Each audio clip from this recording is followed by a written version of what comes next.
അതെ പോണ മതി പിന്നെ മതി നിൽക്കുന്നതാണേ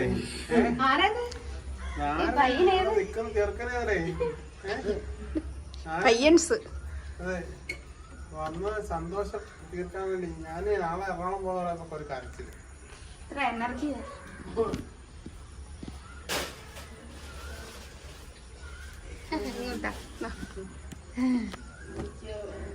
നോക്കി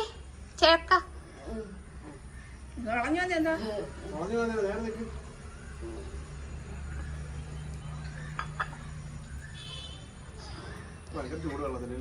ഇല്ല കുടിക്കാന്നേ ഉള്ളു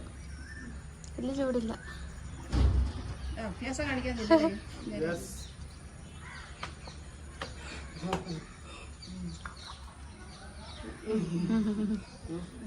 തോളെ പിടിച്ചില്ലേ അങ്ങനെയല്ലേ